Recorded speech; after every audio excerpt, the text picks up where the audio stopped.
Hi guys, welcome back to my channel. I hope everyone is doing fine. I hope you're all doing great. Today's video is going to be very funny. I'm going to go straight to the video. It's going to be a funny video today. I'm going to be filming about the funny things or weird things or interesting things that I find about Canadians or I find people do in Canada.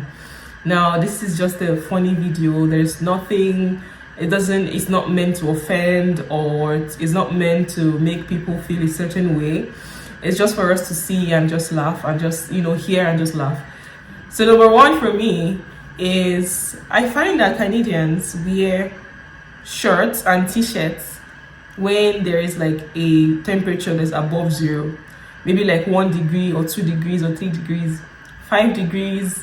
You see them wearing shorts and t-shirts. Now mind you that this temperature is still cold though. It's not like it's not cold, it's cold. So but you see people wearing Canadians, you see them wearing like shorts and t-shirts, and they're telling you that this weather is actually not that bad. Like you hear people saying that, oh, today is warm, and I'm like, excuse me ma, excuse me sir, it's not really warm, it's still cold, sha. But I understand that it's different from the normal -20, -30 degrees that we normally get, but still it's still cold. Why are you wearing a shirt? Why are you wearing a shirt outside? Why are you wearing a t-shirt? What are you doing? I'm still wearing a jacket outside and I'm still cold, so to me this is just weird, and it's funny to me and interesting to me.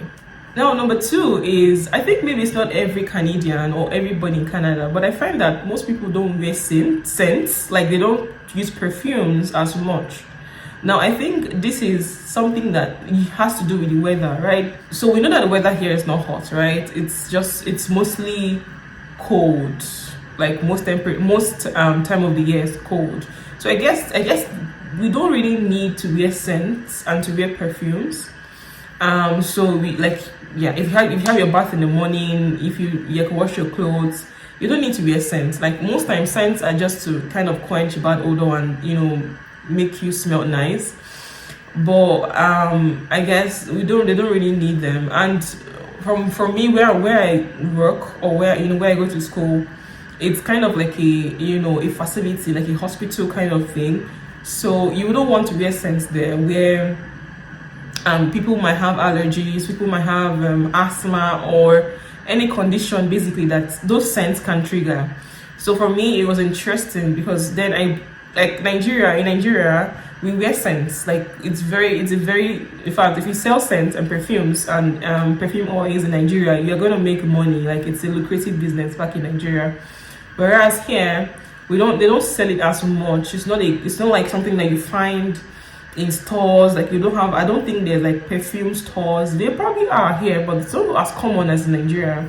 Like by the time somebody passes you're smelling one scent, another person is passing you, there's another scent you're smelling, and sometimes people even use 5 on them. Like they spray all over their body, even though those kind of like it's a hazard on itself. That don't choke people with your scent, for God's sakes, But yeah, it's something that was interesting for me in Canada. Here I find that people do not wear scents, but me, I like perfumes. I had to stop. Like I didn't know that this was a thing here. Like I didn't know at first when I came, so I would wear scents to school and stuff until like no one told me anything about stop wearing scents. I get like compliments from people, oh, you smell nice. I get people even trying to ask, which scent is this, because it's not very common for them, right? They don't really get that kind of, like, people don't really spray as much of perfumes. I just took like one, I don't spray a lot, but it's just something that it's not as common there. So when I came, I didn't really know that it was something that I had to like stop. Like I had to kind of like caution myself, so I don't, because like I said, the facility is not conducive for like some scents. So yeah, but that's something else interesting for me as well. The next thing I saw or I experienced or I see Canadians do is that they do not like spice. I mean, this is not only Canadians. I feel like this common with some Western, like people in the Western world. They're not used to spice. And now I have a question when it comes to this point. Like, when you say spice, like, do you mean when they say the food is spicy? I have a question. Like, do you mean the food is hot, as in pepper, like it's peppery, or do you mean that it's spicy, as in there's curry, a lot of curry and thyme and oregano and all of those things? Like, do you mean that that people add a lot of spice? Because I'm like, excuse me, ma, excuse me, sir, this food is not spicy now. There's nothing inside. Like, I will eat the food. I'm just like, hello, ma, this food is not spicy, oh. It's just normal. Like, I'm not tasting anything there. Like, it's not even spicy. So, like, when I eat food, like, from my understanding at first was that spicy, it's interpreted as something that has a lot of pepper. But I think it doesn't mean that. I think it's something that has a lot of spice, be it pepper, be it curry, be it thyme, be it whatever spice we use. And we Africans, I'll say Africans because it's not just Nigerians, Africans generally, we use a lot of spice.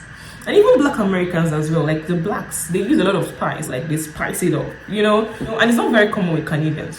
I remember one time like that, my friend made she made jollof rice and she took it to her colleagues at work. Because of them, she didn't put pepper. Like, she made it like normal jollof rice. She even reduced the spice. She didn't put a lot of like curry and thyme, but pepper particularly, she didn't put a lot. Like, I think she just put like a pinch. Like, it was literal or no pepper basically.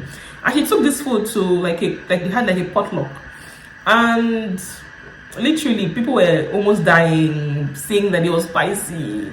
I'm like, is it really spicy? Like, it's not even spicy, I mean, I understand that we have different taste buds and of course different palates. It's just basically how you develop your palates. Like, you can tolerate some type of spice, I understand that. But I mean, sometimes I'm just like, this food is not spicy. There's nothing even there. Sometimes like the food tastes bland and they say it's spicy. So, that's something that I find very funny, and it's just very, very interesting to me. It's so weird, it's interesting to me. The next thing is that I'm not sure why, it seems like people in Canada or Canadians, they do not understand the concept of wigs. When I mean wigs, I mean like hair extensions. A couple of times I have made, Africans now, African hair, how it can be. Like, you cannot carry your hair like natural hair. Like, I mean, you can, people do that, but you can't carry it like all your life. You kind of have to protect it. Like, it thrives, like African hair thrives by protecting it, protective styles. And most of the time, you have to kind of wear wigs on it. Like, when you make cornrows, you have to wear your wigs.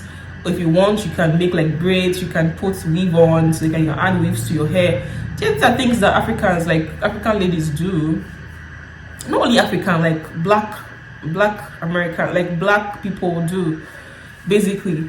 But I don't think Canadians understand, because it's not only Canadians, like people that are not blacks, they don't understand the concept of wigs, of weaves. Like, it's not my hair. This is not my hair. I don't know how to explain it to you. That's not my hair.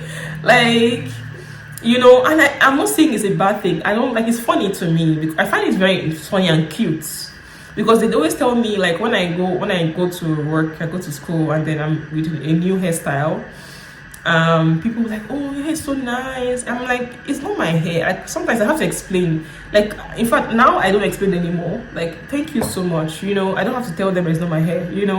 But to people that actually want to people that I know that I'm gonna work with for a while, that will be seeing, I'm gonna be changing my hair. So you have to get used to that. This is not my hair.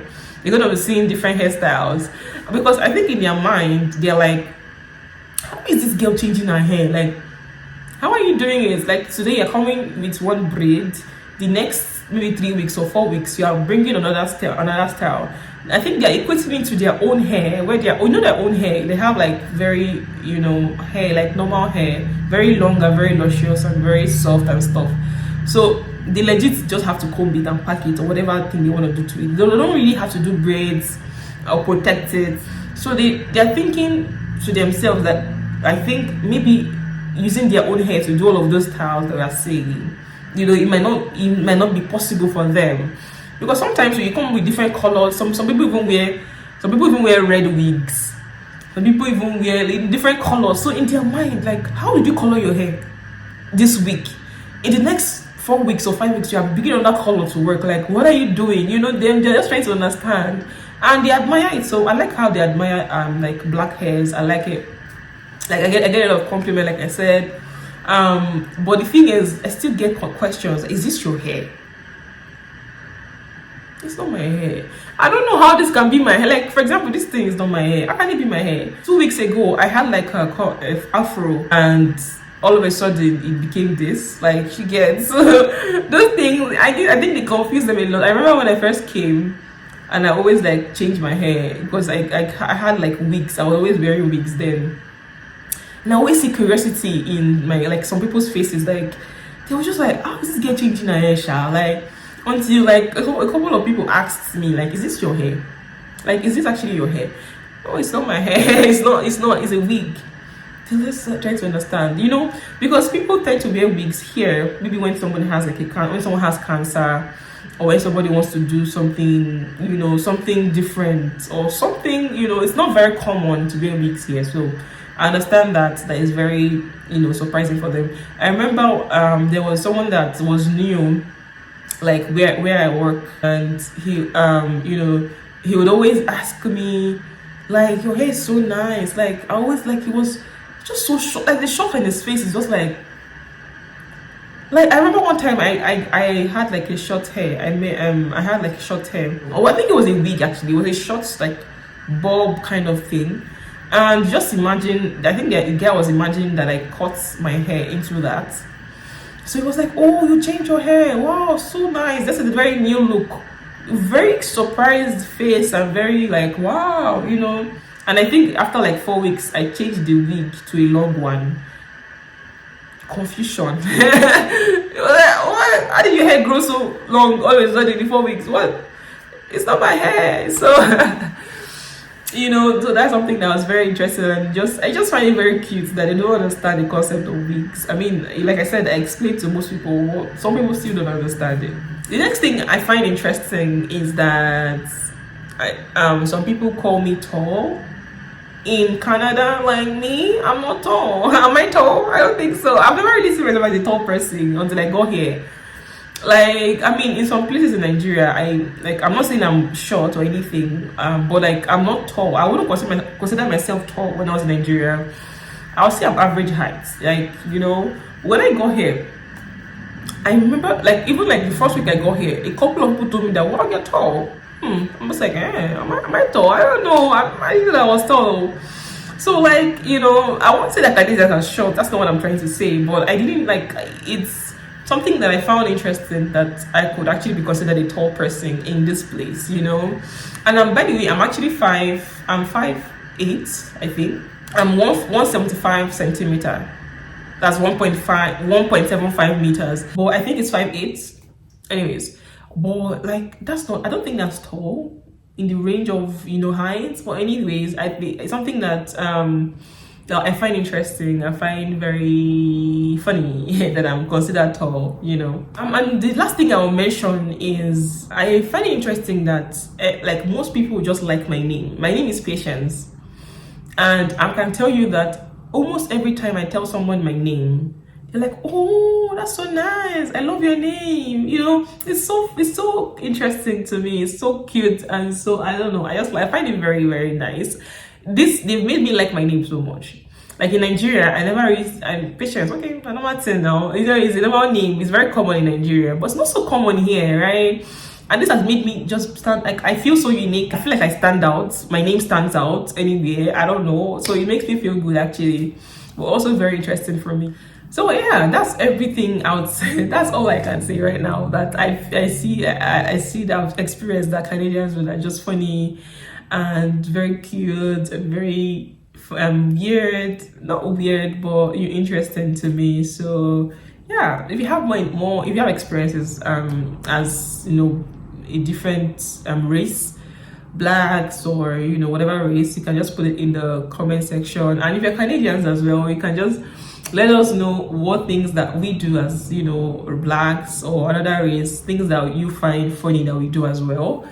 I would like to hear your thoughts. This is just a funny video. It's not to make anybody feel bad or to make anybody feel a certain way. Like I said, It's just for us to laugh and just, oh, we do this, oh, we do that, oh, Canadians do this, oh, they do that, okay. So yeah, so thank you for watching this video. I hope to see you in my next video.